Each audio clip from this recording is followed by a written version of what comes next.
Welcome, everyone, to a special edition of The Buck Stops here. And I've got with me someone who, once again, is far better dressed than I am. It's the third time I've had the chance to speak with Bill Carroll, who is, I wanted to say, much like myself, a football enthusiast, but you really work in the sport. You've got, actually, before we went on, you were half joking, I think, about finding football players for Estonia.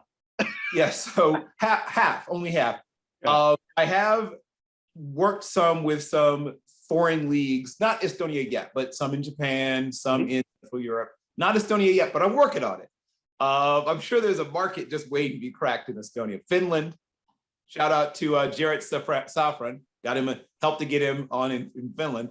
But yes, so American football, some people call it gridiron football. They have cool little names for it in other countries because they know that in every other country but ours, and yours some, I guess. No, ours too. Yeah. In football, their first thought obviously is soccer, what we call soccer.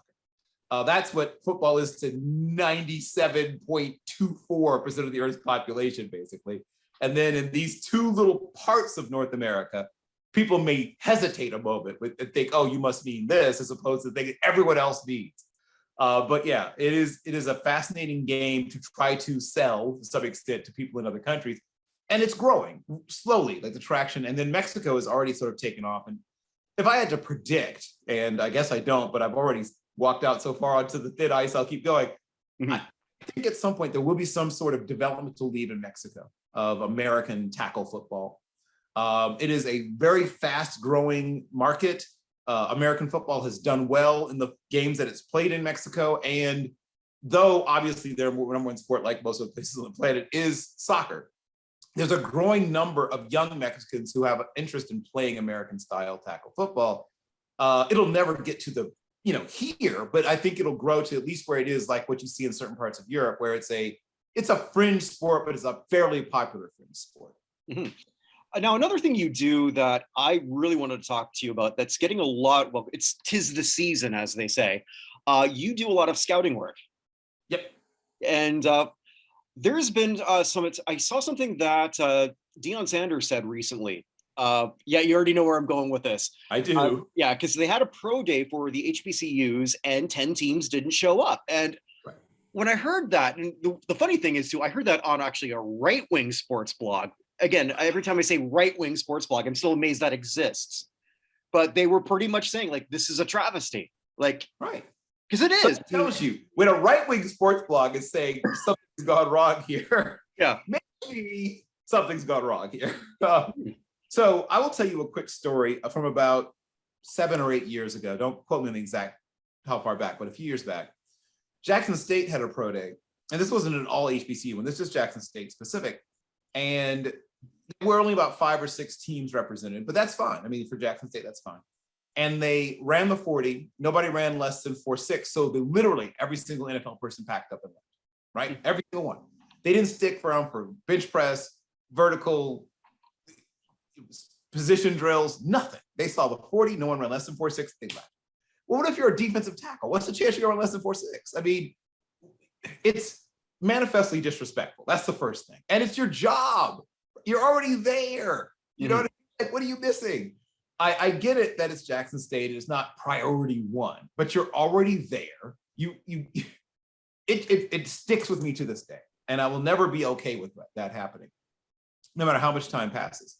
So though this is a bit of a travesty, there have been more and bigger and worse travesties, unfortunately, in the past in terms of the scouting of HBCU players. So, I'm not going to go through the whole history lesson, but about 10% of the NFL Hall of Fame are in HBCU players, despite the fact that there was a full-on ban of Black players in the NFL for a while, right? Ray Kemp and Joe Lillard were chased out of the league in 1934, despite the fact that both were really good football players. Then we went through a period that was broken when Kenny Washington, Woody Strode, and Bill Willis and that bunch sort of reintegrated the league through a combination of the LA Dons entering through the AAFC and then the Browns, who were for its time, a very integrated football team. Marion Motley and that bunch, Bill Willis, like I said. So when Kenny Washington, Strode, and that bunch of those guys reintegrated the game, people acted as if it was a big deal, and I guess it was. because it'd been a while, but it really blows my mind because when the league literally starts, like its very beginning, it was integrated, right? You had people like John Mayo, Inky Williams, and Fritz Pollard, and Duke Slater, and others. And though people were rougher on them, and definitely there was some very unpleasant things were said to them, both during games and going to games and leaving games and all this stuff you might imagine, but at least they weren't denied the opportunity to play. And when you had what I call the brownout period, where there was no opportunity to play at that level, you then saw even some all black leagues, little ones, pop up various places. And then a lot of guys played like semi-pro or regional leagues, like the PCL, the Pacific Coast League. Jackie Robinson actually played a little while in the Pacific Coast Football League and tore it up. He was a much better football player than he was a baseball player. Oh, really? He's a much better track athlete than he was. Mm-hmm. He made the Hall of Fame in what is probably his fourth or third best sport. When people talk about the greatest all-time, all-around athletes of all time, if they don't mention Jack Roosevelt Robinson, they don't know football and they don't know sports. So at one point in not just American history, in track and field history, where of the top 8 long jumps in the world, not in America, in the world, he had, of the top 8, he had 6. Of the top 10, he had 7. He was the odds-on favorite to win the long jump, had we had a 1940 Olympics, which of course he didn't because of the war. But he was the odds-on favorite to win the gold in long jump. He was an off-the-charts great athlete in a bunch of different things. The best basketball player on the West Coast. Talk to anybody who watched West Coast basketball in that period. Football and track were probably his 2 best sports. Basketball is right there, and then baseball. So took making up, 4th, and he made the Hall of Fame. So that's the kind of athlete that Jackie was. So I guess for me, everything just sort of started and ended at Jim Brown. When I think of the best, like all-around athlete. He's a great all-around athlete too, yeah. But I don't know, Jackie might have. I mean, Jim was, of course, a guy who like saw lacrosse and then like 8 months later was the best lacrosse player. So that is impressive that he's right. Like, what are you guys doing? Like he literally like walking across, like, what are you guys up to? And they were like, we're playing lacrosse, and like explain lacrosse to him, and like, a few months later, All-American, So yes, admittedly, that is very impressive. But I mean, Jackie could do anything. I mean, like Jim Brown played basketball, but he didn't play basketball well enough that people were talking about he could have played professionally, right?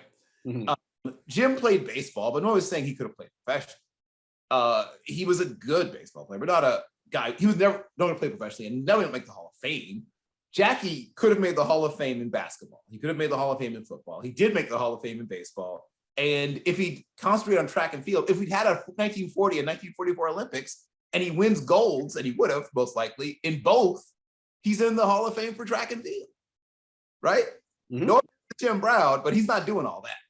That's a fair point. I think I even read Jim Brown actually was in one of his things that he was excelling at Syracuse was ballroom dancing. I got to reread that. That can't be true, but apparently I'm sure he was good at it. I don't know if they had it. I don't think they had a competitive. It might have been an intramural, but they didn't have competitive ballroom dancing. Yeah, but who's going to tell Jim Brown maybe you shouldn't do ballroom dancing? I wouldn't. Well, I mean, he could do, like I said, I'm sure whatever he might put his mind to. But when I think about the greatest athletes on the planet, mm-hmm. And people always throw out Bo Jackson. Of course, Bo Jackson, we'll never know what Bo could have been, obviously, unfortunately. But he played 2 sports professionally, which is very impressive. And, Jim Thorpe played multiple sports professionally and could have, was before he got stripped of his medal, was a decathlon, champion in the Olympics. We're talking about one of the great, obviously, athletes in the history of the planet. Babe Dietrichson Zaharias needs to be mentioned more often, right? Right. Thea Gibson needs to be mentioned more often. She was a terrific basketball player before she even seen tennis. She came to tennis ridiculously late. When you think of all the great tennis players, usually people got interested in tennis when they were 6, 7, sometimes younger. She was in her teens when the first time she picked up a tennis racket and still managed to become a dominant tennis player. She was great in track and field and was one of the best basketball players, women basketball players in the country. So she's not mentioned nearly enough about the great athletes.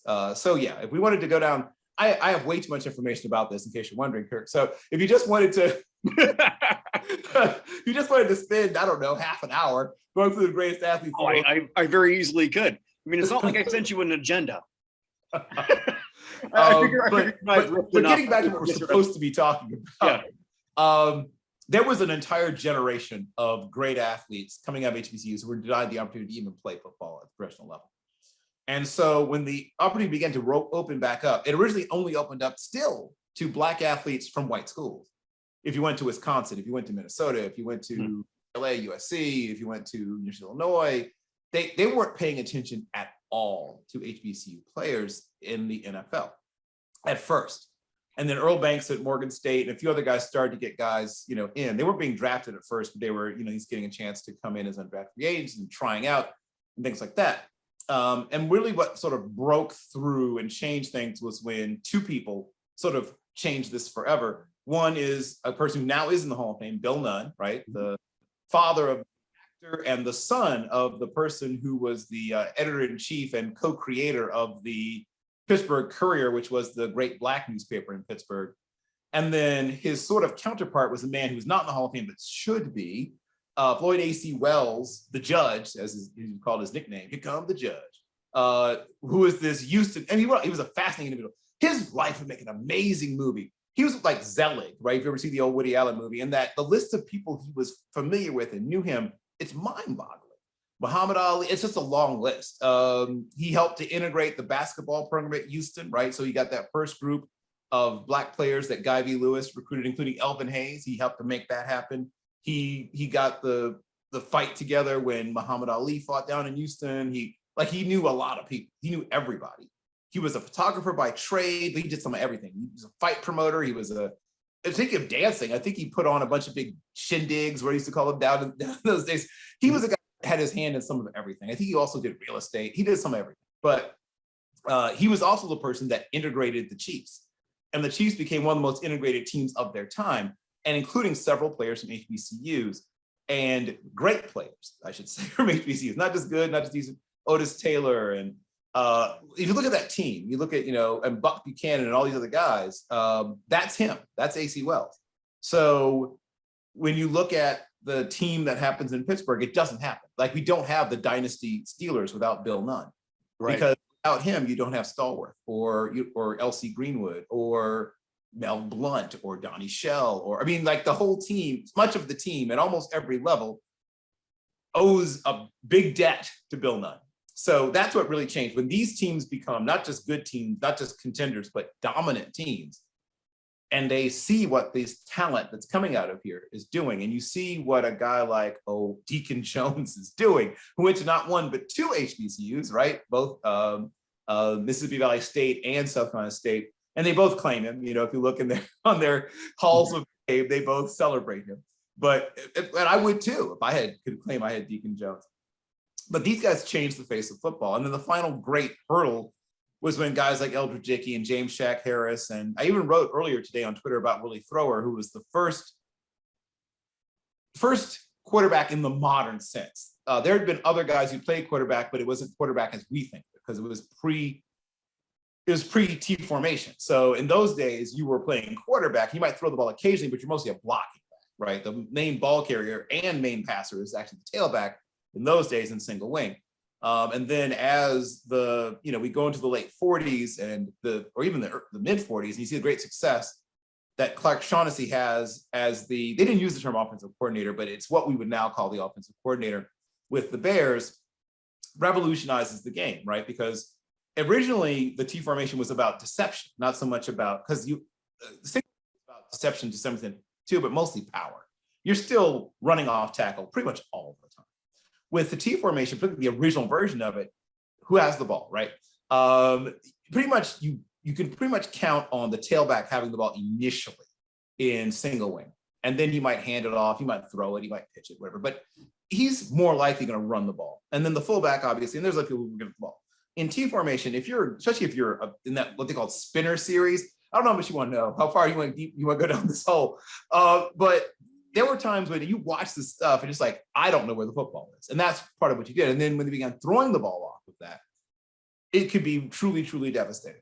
And plus it became less punitive in those days to throw the football. In the old days, incomplete passes were originally a loss of possession. Then, right? Later they backed it off down. What we have now is a loss of down. It became less punitive. Also, there were lots of ways to punish you for throwing the football. And they became less punitive as time went on. And then when they finally made it so that you didn't have to pass block with your with your fist closed, That's the other thing that really skyrocketed the passing game. And then last but not least, in 1974, the last thing that really pushed us to what we now have now was when you could no longer basically saddle up receivers like they were, rodeo ponies and ride them all over the field, which you could do before, right? You could bump and run all over the field. I could, basically, see you coming out of the locker room, start smacking you around and keep it up until the game was over, basically. And they put an end to that with something called the Mel Blount rule, speaking of Mel Blount, because his length and his strength and his athletic ability, I mean, guys sometimes wouldn't even get off the line. Like they would literally be, when the play was over, still they started the play. Because when Mel Blount put his hands on you, that's it. I saw Mel Blount recently at the HBCU Legacy Bowl, and looked like Mel could give you a few reps now. That is an physically impressive individual now today. I'm telling you, that guy now, I don't think I'd know to mess with. Mel Blount is, God sometimes just says, I'm making me what you think men should look like. Like, this is what a man should look like. Like, this is Mel Blount. Like, I wouldn't mess with Mel Blount for all of your money and mine and several other people's money. That guy, not adding a whole lot to that pile. Right. It feels like he could still play. Maybe not a whole game, but he could give you a few reps. I promise you. So that's what those two guys did. And one's in the Hall of Fame, one should be. They opened the floodgates to some extent. And when finally the quarterback position was finally opened up for real, and I wrote about Willie Thrower, and he literally went 3 of 8 for 27 yards at the tail end of one game, and that was the end of his career for a combination of things. One is he was stuck behind George Blanda, who of course eventually became a Hall of Famer, though not really as a Bear. It was when he made his way over to the AFL later. And then Willie Thrower knocked around Canada for a little bit, mostly semi-pro, got invited to camps, whatever, but then he tore up his shoulder at the age of 27, that ended his career. Because in those days, a badly separated shoulder was a career ender. Like that, it didn't have, surgery in those days essentially meant like, meat cleaver to the shoulder as opposed to what we have now. So I was going to ask though, because you were talking about how the floodgates open, but now there again, it feels like it's being closed to this.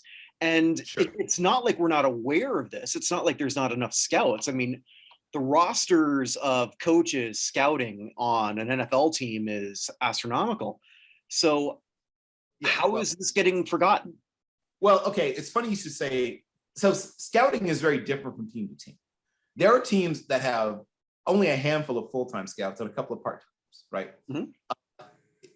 But there's some, like there's no salary cap for scouting, right? You can have as many scouts as you want. You could have 50. Nobody does, but you could, theoretically. You could have 1 in each state if you wanted to. Nobody does it that way. They divide it up into regions, and they'll have 1 or 2 per region, and then someone has a cross-checker. Not every team does. Some have a cross-checker who basically looks at everyone's work and then says, you're on the right path, or go back and look because you're seeing something that isn't there, or you're not seeing something that should be there, or whatever it is. So, and then they have, a regional director and then someone who oversees college scouting. And in a normal team, it's probably 8 to 10 individuals. Some it's a few more and some it's a few less. And there's a handful of teams, like I said, where it's literally four full-timers and a couple of part-timers. So it's smaller than most people think, is what I would tell you. When you go on the road, you start seeing the same guys all the time. And some of them change teams, like, oh wait, last time I saw you had a different, polo shirt on. But there's a lot of sort of passing around the same people. But I'll say this one last thing before we move on from this. And this is why I think there was a need for things like the HBCU Legacy Bowl and the HBCU Combine, is they're getting younger. And I don't know if it's about money or what it's about, but when I first started going to pro days back in the 90s and things like that, you would see mostly older guys in their 40s, even 50s, a guy in his early 30s would be the kid, right? At a pro day. If you're 32, 33, they make you do like the harder work. Like, hey, go lay the cones out. Oh, pick them up. Or that was the guy the 32-year-old was the kid. Now when I go on the road, 32 is the old guy. He's the veteran. He's been doing it for 10 years. Or maybe not 10, but 6 or 7 at least. And the young guy is 23, right? I mean, so in the old days, guys who were scouting had usually coached a little bit, if not at the pro level, college or high school at least. Now there's guys getting hired as scouting assistants right out of college, and then after doing that for a year or two, get promoted up being full scouts. So they're 23, 24 years old. That's the big change I've noticed and I think because of that, some of them don't have a sense of history, and they don't have the appreciation for HBCUs that the older guys did. Because the older guys remembered Jerry Rice. They remembered Walter.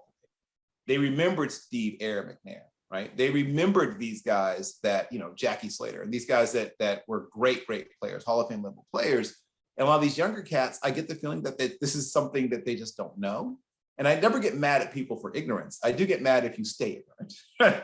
So hopefully, we will see an opening of these things, and we'll see a putting of more effort, more time, more resources.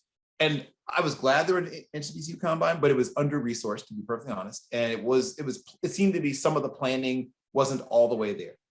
It was a cold day. It was done outdoors. They didn't have any sort of warming, facilities or things where guys could go to, make sure they don't, because you don't want to be running as fast as you can for 40 yards when your muscles are cold. There's a bunch of physiological reasons. And if you manage to do it without pulling anything, your time's not going to be good, right? I mean, your muscles, once again, I don't want to get too into the physiology, but your muscles don't react well when they're cold. Let's just leave it at that. If right? I know it now. Yeah. Well, I can't say that I'm necessarily the most active individual when it comes right down to anything, but I pretend to be. Right. So there's that. I'm sure you can pretend better when you're warmer, though, right? I definitely can. Right. And so for elite level athletes, the difference is even more noticeable, right? Because you were starting from a larger pot, if you want to think of it, of athletic ability. And now the variance is more noticeable because, the 1% or 2% for you or I, who are like guys who sit at a desk or whatever, but then decide to go and play volleyball or ride a bike, whatever. And if that 1% or 2% difference, but if you're an elite level athlete competing to try to compete with other elite level athletes, that 7/10, that 6/100ths, that whatever it is now taking you way down, right? Because now 87 guys did better than you in testing because you were a little bit colder than they were. So yeah, I would hope that they will continue to build it up and add more resources and sharpen it up and get more things in place to make sure these guys have the best opportunity to test well. Now, Deion landed the #1 recruit in the country. Yes. Is this a possible? I want to use the word renaissance. I don't know if that's quite the right word, but more of an eye-opening. I think it's two things. Okay. Shout out to Travis Hunter for being sort of the great guinea pig in this experiment. Mhm. And some people are saying, he and Deion are going to go as a package deal in a year or two to Florida State. Even if that's true, let's say it's true, he still has done something important because there's other 4- and 5-star recruits who would never even have considered an HBCU or thinking, right, well, Travis Hunter did it, right? So even if it is, a temporary, a rental, or whatever term you want to use, I'm fine with that. But I don't think it's that simple. I think Travis Hunter said to himself, I'm being courted by a lot of other schools. They have great reputations. They have great facilities. How many of them have maybe the greatest cornerback ever on their coaching staff? Very, very few can they say yes to that, right? I mean, unless you want to run out real quick and hire Rod Woodson or something, like like Richard Captain move at that point. Hey, we just hired Darryl Green. Like unless you have a really like a late surge. We just added Michael James Haynes to our coaching staff. But unless you added one of the greatest corners of all time recently to your staff, it's hard to fight back against them. Travis Hunter wants to be not good, but great. He wants to be talked about the same way we talk about guys like Deion Sanders. Mm-hmm. Who better than Deion Sanders to get you to be talked about someday like Deion talked about, right? Right. Yep, it's working. So there's a part of that in there too. People have just said it's all this, it's all that, it's all NIL driven, it's all they're gonna do this for a while, then go to Florida State. Once again, I can't rule that out, but I think people are underselling the fact that Deion Sanders is Deion Sanders. And this guy is a cornerback.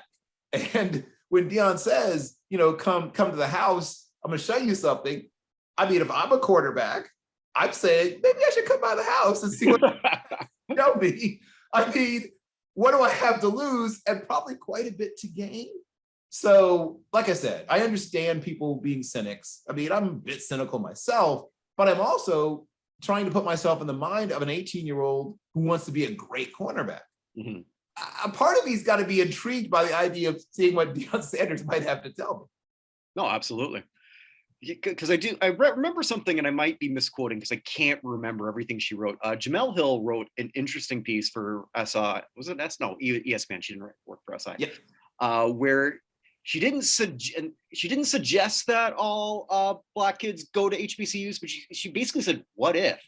And then you would flip a narrative so quickly, and just change everything from the power leagues, and the dynamic would shift incredibly. I don't know if that would ever happen, but this move just is an interesting step towards bringing the power to that. And I looked at, I mean, I know a lot of people dislike a lot of the NBA players because they're now able to control their own narrative. Well, wouldn't you do the same? I would. Well, we've seen two big signings on the basketball side too. So, I mean, they're not quite Travis Hunter, you know, like they're really good players. They're 4 or 5 star guys. They're not the guy. They're not the number 1 recruit, but they're top 100. Right. So I think the long term, right? Let's talk long game for a second, is that I don't think you all of a sudden flip everything on its head. But I do think that guys who never would have thought about it, when Tennessee State calls, when Grambling calls, instead of just saying, you know, thank you for your interest, but I'm, you know, getting ready to go to Alabama, I think they'll at least take the call, right? They'll visit, they'll talk to maybe some of the great past guys who played there. If Southern calls and Aeneas Williams is the second call you get, and he's right. I mean, I'm just saying, like, that's what they're trying to leverage now. Mm-hmm. So if Mel Blount calls, and you at least, now once again, younger guys may not be quite familiar with him, but their parents will be like, wait, Mel Blount called, right? You know, whatever. So this is an opportunity. And it's just a foot in the door, the camel's nose under the tent. I don't think the world's going to be revolutionized. I'd love that, but I don't think that's very realistic. But even if just chipping away a handful of 3 stars, 1 or 2 4 stars, and every once in a while, every blue moon, a 5 star, and that guy blows up, and then he comes back and talks to the kids. They're like, yeah, people thought I was crazy. Well, how crazy am I now? I just got a deal that's $83.5 million guaranteed with the chance to make 142. Who's interested in that, right? I mean, now there at least is a fighting chance. And that's all I want. I want to see, you know, I hope that Deshaun Dixon from my school, from Norfolk State, you know, fights his way into a camp or gets drafted and he turns into a guy. I mean, I still talk to Lyndon Trail, who's now retired. He had a nice little career.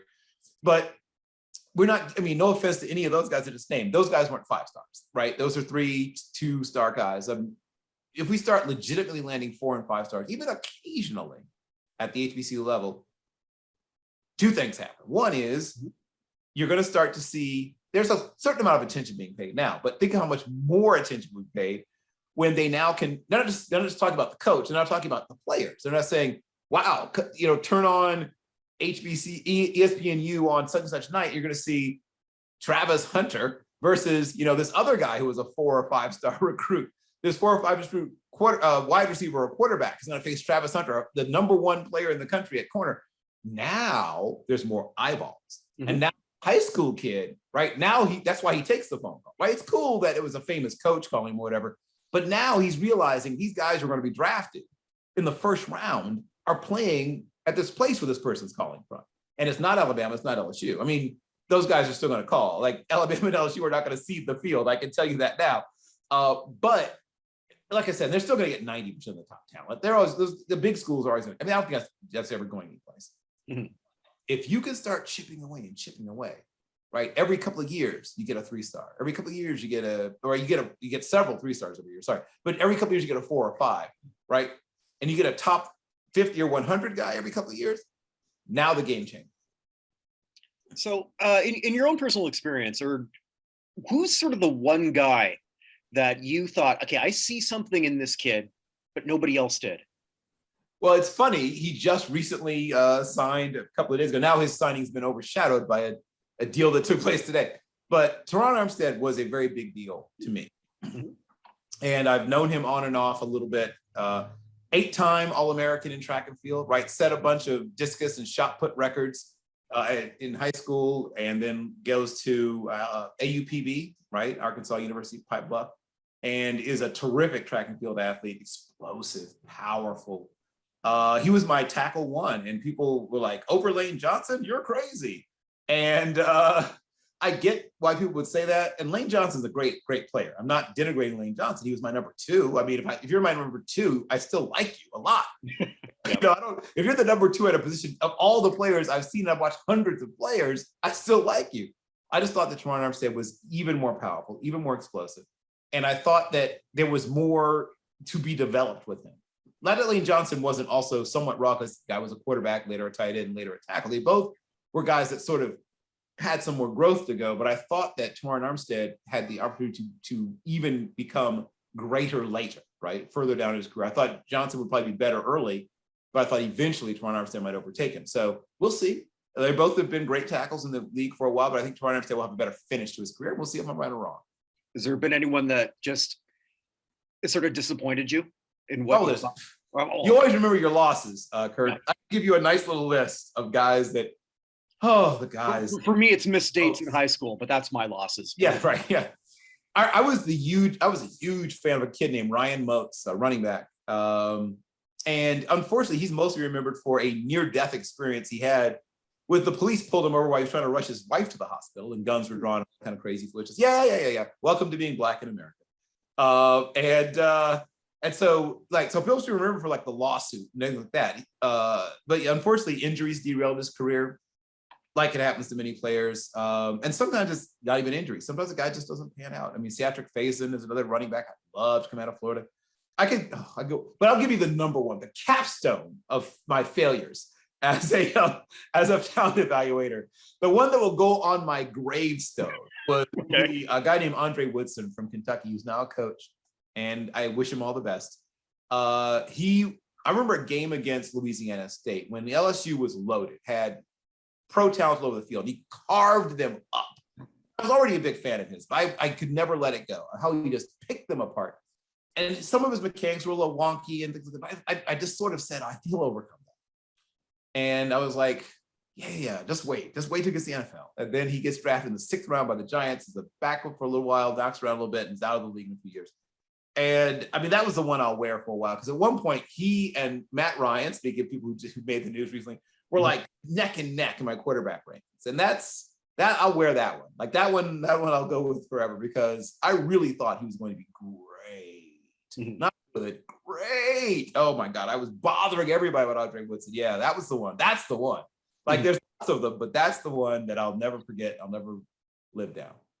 All right, so I guess the last thing I sort of want to ask, since you were mentioning about quarterbacks and sort of talking about being Black in America, as a Canadian growing up in the late 70s, early 80s, it was sort of half and half. I had a lot of relatives who were watching CFL. So I grew up initially. Doug Battershill. Well, I'm going to get my Blue Bomber season tickets since now I live here. It's a little bit more interesting to me than cricket in Barbados. So you got to make the most of where your cards are dealt.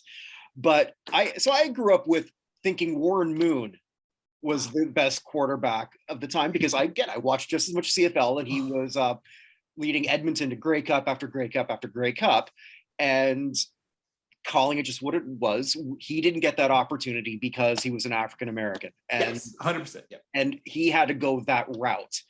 And fast forward to like even 20 years later, I remember watching Antoine Randall L at Indiana, and they said, well, you're lighting it up here, kid, but if you're going to make the NFL, it's not going to be as a quarterback.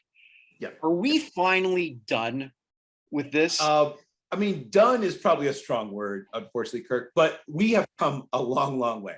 An even better example to me is a guy named Raphael Cherry.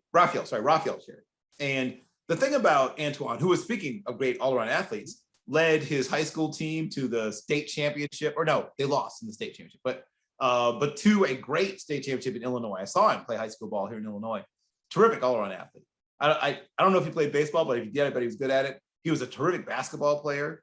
He was just a great athlete, period. Terrific all-around athlete. But he was a shorter guy. He was a shorter guy.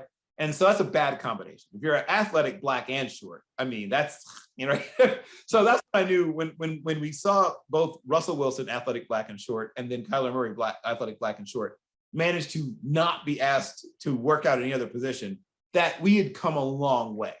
Mm-hmm. But we're not there yet. Like, it's not there. Because when it's truly there, it won't be a question, right? Nobody will write articles saying that Lamar Jackson should try wide receiver. Like, that's when we know when it's truly there, when there's none of it, when it's all gone. When we don't get people writing articles calling Cam's smile disingenuous, right? Like, when's the last time someone in a scouting report broke down a white quarterback's smile, Kurt? Just think about that. I can't think of the last time or when they called a white man articulate. Right, exactly. Yes, no one does that, right? So when we get to that point, when we don't have to worry about, when a quarterback doesn't worry about someone asking, can he handle the mental side of the game because he's black? When people can't wait to leak his Wonderlic scores like they did with Vince Young and so many others. I'm just saying, like, when's the last time somebody was in a big hurry to leak a white quarterback's Wonderlic scores? So we aren't all the way there, I guess, but we've come a very long way.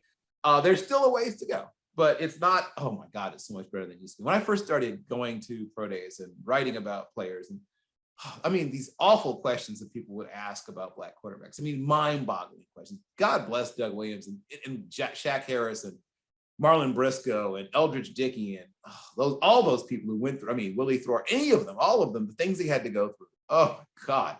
The crazy questions and and you know, we mentioned CFL. Chuck Healy is another guy that would have been a solid NFL pro if it weren't for the fact that they weren't giving black quarterbacks a shot down here in those days. So yes, things are dramatically better. It's no longer like, but still, it's the old, you know, the quote, El-Hajj Malik El-Shabazz, Malcolm X. Progress isn't when you put 12 inches of knife in my back and pull out 6 inches of knife, right? You know, progress is when you take the knife all the way out and then help heal the wound, right? So I won't call it progress. It's maybe too strong a word, but things are certainly better. We have seen marked improvement. There's no longer 12 inches of knife in our back. So there's that. So I guess the next step too also is through the coaching carousel, and yes, wow, well, boy, woo. Would you like me to just launch? Because please, no, please. I mean, I'm like give you 5 or 6 names of people that, if they were white, would have had multiple chances and would have already been offered multiple chances to be. Yeah, no, please do. Okay, Eric Studesville is one of the top running back coaches and has been he was one of the guys that was briefly an interim head coach. He would have been a head coach multiple times by now if he were white. Leslie Frazier got one chance at the apple. He would have gotten another chance by now if he were white. And that's the big change. When Lovie Smith got his 3rd bite at the apple, which never used to happen. When you're a black coach, you got 1 shot, maybe 2, never 3. Like, that's it. Like, you never get 3 chances. Like, you're done. You got one problem, definitely one, but not definitely one. But you get, but that doesn't work out. You might get a second, probably not, but maybe. You know, Denny Green got a 2nd bite at the apple. That was a big deal when Denny Green got a 2nd bite at the apple. When they let Tony Dungy, letting Tony Dungy coach again is one of those things like, no, you should be begging Tony Dungy to coach again. But when he got his 2nd chance, you know, and you saw what he did with it. It is, once again, like we said, it is that the knife isn't even out 6 inches yet when it comes to coaching. The knife is out about 3 inches when it comes to coaching. There's still about 9 inches of knife still left in when it comes to coaching. A few other guys that I would name. I mean, the one that I'll always come back to is Sherman Smith, right? Sherman Smith, both with the 49ers and with the Packers, was talked about for years as one of the great offensive minds in football. Bill Walsh praised him to the high heavens. Mm-hmm. People like Steve Mariucci, people like Mike Holmgren, people like John Gruden and others all pointed to the huge effect and the huge, guidance that he gave to them and how he helped to groom them, grow them, and make them better coaches. And somehow no one thought, maybe we should hire Sherman Smith. I mean, it's so galling that so many of these great coaches spend their whole lives stuck being, wide receiver coaches. Terry Robisky, right? That's a guy. If Terry Robisky were white, he would have had a 20-year head coaching career. Instead, he was a wide receiver coach, and occasionally, I think he was passing game coordinator a couple of times for forever. It seemed like 30 years, probably close. He probably coached for close to 30 years and never got a shot. It's insanity. So the knife, like I said, is still in about 9 inches. And if we can get some growth, if finally we get, first of all, the big thing is offensive coordinator, right? So when Byron Leftwich, got made an offensive coordinator, and Bruce Arians, and I just want to give him briefly his flowers, right? 2 women coaches, 2 black coordinators. Nobody can say that, that they have 2 black coordinators and 2 women coaches. Most teams can't say one or the other. and then wins a Super Bowl with a staff that has 2 black coaches and 2 black coordinators and 2 women coaches. I would hope copycat league where he says, well, start copycatting that, why don't you? That's the thing. If we can get people to finally see black coaches as potential offensive coordinators, they see them as position coaches and even defensive coordinators. The crossing the Rubicon, unfortunately, Kirk, has been getting them to see them as offensive coordinators. Think of all the guys that have played wide receiver that are super smart wide receivers, right? Larry Fitzgerald, everyone talks about what a freaking football genius he is. Keenan McCardell is now a coach. He coaches receivers. If somebody would just say, we're going to make this guy an offensive coordinator, I promise you won't be sorry. I promise Larry Fitzgerald will not let you down if you make him an offensive coordinator. I promise Keenan McCardell will not fail if you make an offensive coordinator out of him. And there's other guys I can think of several others, because I want to spend all day on this, but I'll just say this. That's the thing, because so many of the guys who get the opportunity now are guys that are offensive coordinators, occasionally defensive coordinators, but the thrust now is to find your offensive coordinator and that guy especially who knows how to develop quarterbacks. We have one last name, Alonzo Pep Hamilton. Here's his resume. Andrew Luck helped develop him at Stanford.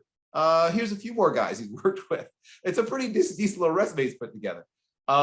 Justin Herbert, heard of him? Helped develop that guy. Didn't do too bad with him. He's now working with Davis Mills. I'm leaving one out. There's another one he helped develop. Gosh, it'll come back to me later. But he's shown, people throw on the term quarterback guru a little too easily, quite frankly. Pep is actually legitimately a quarterback guru. And for some reason, nobody's been willing to pull the trigger yet on him. Somebody hopefully will. When Pep Hamilton gets his chance to be a head coach, once again, I promise you, he won't fail you. He's a terrific offensive mind. He's had great success. He knows how to isolate what a guy does well and help him with that, and then take the things he doesn't do well and not just sort of leave it alone and say, well, you're just not good at that. No, he also manages to get them better at those things as well. And Davis Mills is a great example. Davis Mills, I think, had only 13 starts in his time at Stanford, and ends up sort of like with Herbert, accidentally becoming the starter with the Texans. The plan was once again for him to sit, just like it was planned for Herbert to sit for a while. Accidental and Texans go very well together. Correct. Very well put.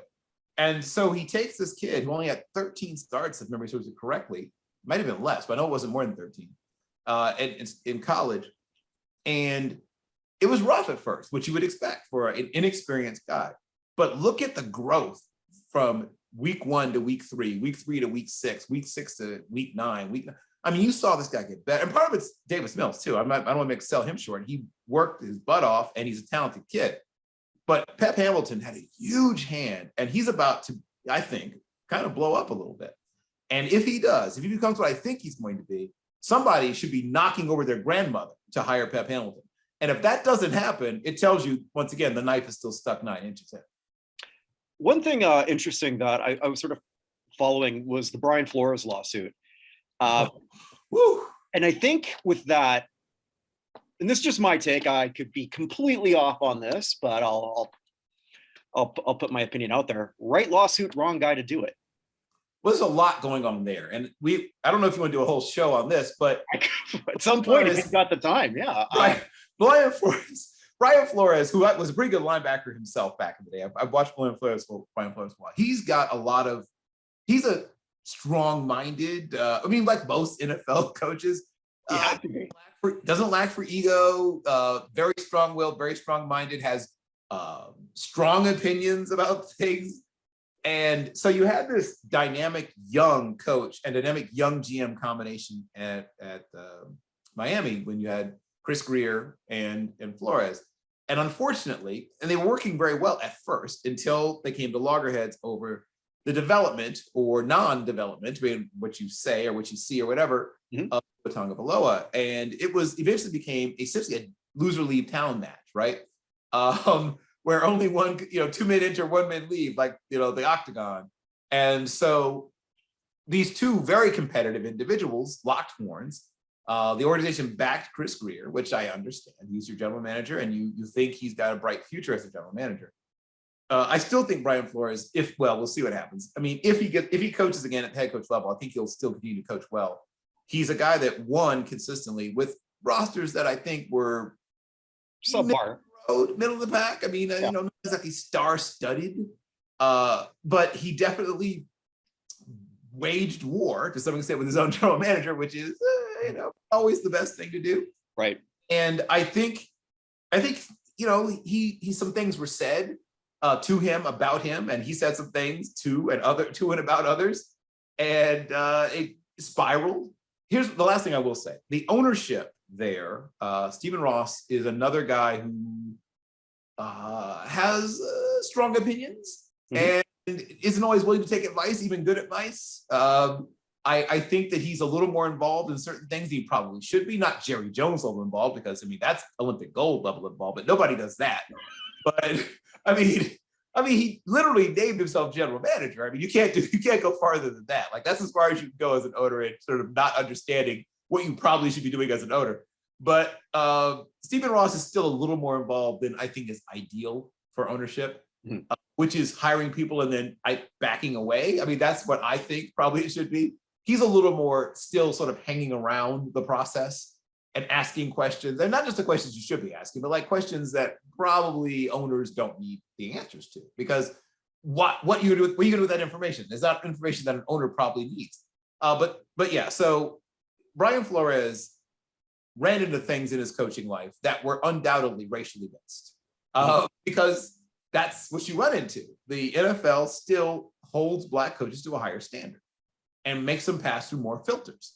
And while a white coach might slip through who has, a smudge on the escutcheon or something isn't quite all the way there, a Black coach has to have it all secured, tied down. It all has to be there. So, and I wonder if that's sort of like where part of it was, because it was a 42-page lawsuit, and I actually I read through all of that, and where I'm looking at, well, here's your lawsuit. The guy asked you to tank and you didn't. Yep. That's your lawsuit. You don't need anything more than that. But I think, to me, which was fascinating, is that he brought this up as a class action, and to my knowledge, nobody else has jumped on this. Somebody jumped on and jumped off. Okay. I must have missed that. Who was that? Yeah. Well, it was very quick. It was probably in one news cycle. Okay. Because literally later the same day, I think Hugh Jackson didn't always. This may shock you. I think Hugh Jackson may not have fully vetted what he was getting into. Shocker. And then later discovered, oh wait, I don't really back all of this. And then removed himself. So it was probably hours. I'm not even joking when I say this. Probably a few hours where it's like, yes, come on, brother, let's do this. And he was like, oh wait, nope, sorry, no. I respectfully declined the thing hours ago. I said I was 100% all in. So yes, that's in so many ways Hugh Jackson in a nutshell anyway. But yeah, he had at one point said he was joining it. I think he may have even filed. And then literally hours later was like, nope, didn't mean it. It'll be interesting. I'm really fascinated to see where that one's going to go. I think another thing that really got me a little bit upset is the concussion lawsuit that very few people tagged onto. Like, Jamel Hill, that's your baby. You didn't tweet about it once. This is perfect for you. Yeah, the whole baseline thing. Yes, and it got that's fascinating. No attention. And there's so much medical research that tells you that the medical field as a whole doesn't quite see Black people the same way it sees people. From everything from pain med allocation, there's studies that have been done on everything you can think of, and every single data point tells you, yeah, we don't quite respond the same way to Black people. There's a reason that Black people die young. As a whole, we don't get the same kind of medical treatment. We don't get the same level of, diagnostic, or there's a whole bunch of things. It's different across the board. Right. And on our side, we don't tend to do follow-up. Like, we as patients tend to be less, partially because we're afraid of, still in a way of we haven't heard good things and we haven't had good experiences as a whole, as a people. And so we're less likely to want to be in contact with medical professionals. And then we have a bad experience that more fully confirms, oh, that's why I didn't go see a doctor for 8 years. They suck, right? And so it's a cycle, right? Us white people don't like going to doctors either. Nobody likes it, but white people somehow, we're more trusting. Do it. By the way, often. In my case, it's because my Asian wife makes me. Well, there you go. Well, whatever works. Yeah. But whatever it's done, do that. But so you're right. Let me go back to this lawsuit and the amazing data that's in it. So the thing that the NFL was trying to do, and not say trying to do, did. They didn't just try, they did, was to say that, well, you're already kind of mentally, scrambled, deficient. That's what they said. I mean, that's Right. exactly what they said. It is the That's most. what they said. Yeah. I mean, when there's a lot of people out there right now saying how there's, oh, you know what, systematic racism doesn't exist. You can point to this thing and please explain to me how this doesn't exist right here. This is the best. Don't get me started on redlining or how credit scores work, because we could do a whole show on that too. Every single there's automatic points given to you for being white on your credit score, and I don't think most people know that. But getting back to this particular case, so and then they trotted out their medical professionals, their experts, to explain why this wasn't racist. It's just medical facts, It's just, that's just the way it is. Sorry, Black people, you're just not all there mentally. So I think two things happen. One, at some point they realize, oh, this is a terrible look. Like, even if we're right, they're not. But even if we're right, like, it looks awful. And so while settling doesn't say that you're guilty, it says that you realize we don't want to move forward, right? It says that this isn't probably the best thing for us. While the NFL even put itself in that situation, frankly, opens up a bunch of questions that make me doubt, one, how serious they are about addressing some of these things. Because why would you even start down that path? Like, that's, well, that's what gets me, is that this is the biggest thing that when I saw that, and Evan, my partner on the Hall of Fame show, who you've had a chance to talk to him also, like, we were on this like crazy, and we said, like, how come us combined are talking about it more than Jamel and the Young Turks who have a little sports thing? How is this possible? I don't trust the Young Turks grasp of sports as far as I can throw the. Well, I'm not, but they do have a sports. Right. Right. Who I've trashed I get it. I mean, it's adorable. Yes, but I mean, Bomani Jones has talked about it. Michael Smith has talked about it. I mean, the people have talked about it. I don't think anybody's talked about it as much as they should, though. Like, it should be much more discussed. Like, Sports Center needed to lead with it. What I mean? Like, that's the kind of thing. Absolutely, because didn't it come out off season too when it could? Because it's not right. It was a fairly quiet time of the season. Yeah, you could be quiet time of the calendar. You could have made it a much bigger story than it was. And it should be something where you are talking to not just lawyers. You should be bringing out players, right, who talk about what this means and what this says about us, right? When someone says Alan Page should be trotted out, first of all, Alan Page should be on the U.S. Supreme Court, but that's once again a whole other show. But this man is a brilliant legal mind.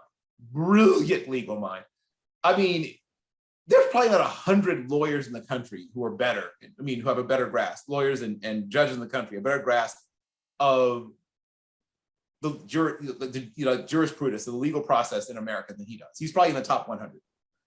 And for me to say, okay, later, if you decide to, sue because of CTE or whatever it is, but you have less of a leg to stand on because you didn't have as much to work with starting on. Oh, really? Alan Page? Really? Him? That's the guy you're going to tell me? I mean, it is so infuriating. It is so amazing. And the level of hubris that it takes to say to an entire class of players who are now the vast majority of the players in the league that you're not quite like it doesn't apply to you as much because you already started from this place of not quite being fully mentally healthy anyway. You didn't have your cognition was already a little bit down, and this opens up a whole other thing about how we measure things like that, right? Like, how do you tell someone how smart they are or not? And I have lots of friends who are psychometricians, like that's what the field is called. And there's lots of stuff like fist fights, not literal fist fights, but intellectual fist fights in the psychometrics community about, oh, wait, is our entire field racist? And so there is some things going on where they're questioning how and why we set up certain things and why certain data points are given more value than others. And so, yeah, there's a lot going on in that entire field anyway, frankly. Shout out to my friends who work in the psychometry, Thomas McNeil and others and friends of mine who have done that. And some of whom, including my friend Thomas, who have said to their cohort, hey, couldn't help but notice that the way we do this is kind of racist. And they were like, oh, Thomas, what are you talking about? But it's taken decades, but now there's sort of this realization, maybe the way we've been trying to say that this thing is even across the board. And then later we realized, oh, it's not as even or but across the board as we thought it was, that we automatically advantaging some people and disadvantaging others. We're saying, oh, we're not taking certain things into account. So there's a lot to be unpacked when it comes to this lawsuit. However, unless and until there is a recognition that any player that can prove that they are now no longer able to care for themselves, and previously they were able to care for themselves. Like, let's start with that. If you were no longer able to drive yourself to the store, and you used to be able to drive yourself to the store, you struggle to remember the names of your children. And you're under 60. Right, exactly. And once had the names of your children pretty solid. Let's just say that. You don't need all the other stuff. Like, why are we even bringing some of this stuff in? If this person who was a functioning adult, who could do everything functioning adults do a few years ago, and now, way before you normally can see these kinds of things starting to diminish, this person now has to literally have sticky notes all around the house reminding them of what day it is, right? And did you shower? Make sure you showered. It takes a lot of gall to say, yeah, let's fight this in court. Oh my God. Woo! Oh, that's bold. Yeah, it's also the same company, though, that actually allowed commercials for the movie Concussion. Right, yes. If that doesn't sort of tell you, you know what, we got this. You're going to watch this play. Right. Hey, Siri, what is cognitive dissonance? Oh, nice. Well, I love this. We've got to do this again. We will. For sure. And thanks so much for making time out of your schedule to chat with this Winnipegger now. A Winnipeg. Yes. I go from Barbados to Winnipeg, and I did it on purpose. Yeah, that's fascinating. There's a travel book in there, I think, or some kind of book in there about your journey. Yeah, only you have to read it backwards. Right. That's what you call it. It's a travel book you read backwards by Kurt Buckner. There you go. Absolutely. Well, thanks so much. Wherever you are, wherever you may be, stay safe, everyone. Thank you.